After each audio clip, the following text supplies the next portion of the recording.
जय सिया राम जी की भक्तजनों स्वागत है आप सभी का मेरे YouTube चैनल मेरे प्यारे बाबा जी में। भक्तजनों, आज की इस वीडियो में हम परम पूजनीय बाबा श्री नीप करोरी महाराज जी के जीवन वृत्तांत का वर्णन सुनेंगे। श्री नीप करोरी बाबा जी का जन्म उत्तर प्रदेश के अकबरपुर गांव में सन 1900 में हुआ था। उनके पिताजी का नाम श्री दुर्गादास शर्मा एवं माताजी का नाम श्रीमती कौशल्या देवी शर्मा था। बाबा जी बचपन से ही बहुत कुशाग्र बुद्धि के थे। बाबा जी के बचपन का नाम श्री लक्ष्मी नारायण शर्मा था। जब बाबा जी 8 वर्ष के हुए तो 1908 में उनकी माताजी का देहावसान हो जाता है। पिता श्री दुर्गादास शर्मा जी का सामाजिक एवं पारिवारिक दबाव के कारण दूसरा विवाह करा दिया जाता है। सन 1911 में अकबरपुर के पास ही एक गांव है बादामवास। वहां की बेटी परम पूजनीय श्री राम बेटी जी से बाबा जी का विवाह हो जाता है। विवाह के कुछ दिनों के पश्चात बाबा जी अपना घर त्याग देते हैं और उस समय उनकी उम्र मात्र 13 वर्ष थी। उसके बाद बाबा जी गुजरात के राजकोट क्षेत्र में पहुंचते हैं और एक आश्रम के लिए अपनी सेवाएं देते हैं और बहुत अच्छी तरह से उनकी तपस्या और जप तप शुरू हो जाता है। अब गुजरात के जिस आश्रम में वो रह रहे होते हैं उसके महंत श्री ने उनका नाम श्री लक्ष्मण दास रख दिया है। आश्रम के महंत ने बाबा जी के जप तप और सेवा भाव को देखते हुए उन्हें अपना उत्तराधिकारी घोषित कर दिया। तो उनके पूर्व के जो शिष्यगण थे उनको ये बात बहुत बुरी लगती है। जब ये बात बाबा जी के संज्ञान में आती है तो वो आश्रम छोड़ देते हैं। अब बाबा जी राजकोट से गुजरात के बबनिया गांव में आ जाते हैं। बबनिया आने के बाद बाबा जी वहाँ के श्री हनुमान भगवान जी का मंदिर स्थापित करते हैं और वहाँ पास में ही एक तालाब है। वहाँ पर वो एक कठिन तपस्या का निर्णय लेते हैं। तालाब में वो खड़े होकर घंटों तपस्या करते हैं। आसपास के लोगों ने जब उनके चमत्कारों को देखा तो उनकी चर्चाएं आसपास के क्षेत्रों में बढ़ने लगी और बाबा जी का प्रभाव आध्यात्मिक क्षेत्र में बढ़ने लगा। बाबा जी सन 1917 तक बबनिया में रहते हैं।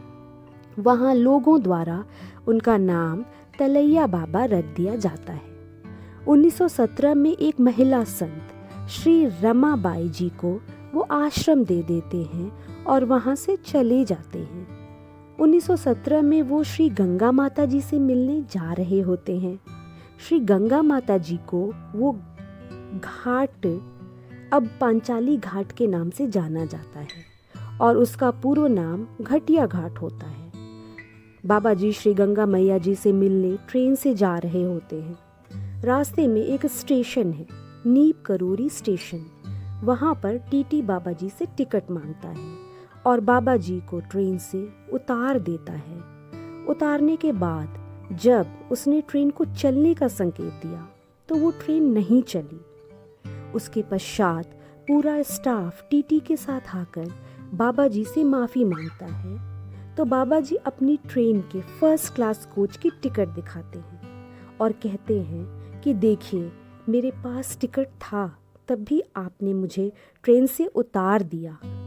ट्रेन कर्मचारियों और लोगों द्वारा अनुरोध करने पर बाबा जी ट्रेन में बैठ जाते हैं और उनके बैठते ही ट्रेन चल देती है और बाबा जी श्री गंगा मैया जी से मिलने फर्रुखाबाद चल देते हैं। नीप करोरी गांव के कुछ लोग भी उस ट्रेन में बाबा जी के साथ श्री गंगा मैया जी से मिलने जा रहे होते हैं। वो बाबा जी से विनती और अनुरोध करते हैं कि आप हमारे ही गांव में आकर रहें। उनका निवेदन बाबा जी स्वीकार कर लेते हैं और बाबा जी फर्रुखाबाद जनपद के नीप करोरी गांव में आ जाते हैं। अब वहाँ एक विशाल मंदिर बन चुका है। बाबा जी गांव वालों से वहां एक गुफा बनाने को कहते हैं। बाबा जी गुफा में जाकर घंटों तपस्या करने लगते हैं। ट्रेन रोकने की बाबा जी की ये घटना विश्व स्तर पर चर्चा का विषय बन जाती है और बाबा जी श्री नीप करोरी बाबा जी के नाम से पूरे विश्व में प्रसिद्ध हो जाते हैं। यह खबर उनके गांव भी पहुंचती है तो उनके परिवार वाले और उनके पिताजी कहते हैं कि हम भी बाबा जी से मिलकर उनसे अपने पुत्र के बारे में पूछेंगे। बाबा जी से अपने पुत्र के बारे में पूछने के लिए उनके पिताजी नीप करोरी ग्राम पहुंचते हैं और वहां आने के पश्चात वो अपने पुत्र को देखते ही पहचान लेते हैं।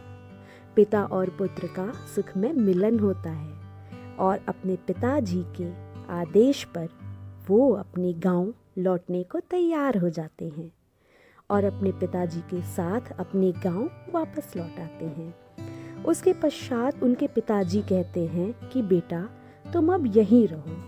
तो बाबा जी कहते हैं कि मैं यहाँ भी आता जाता रहूँगा और जन कल्याण के कार्य भी करता रहूँगा।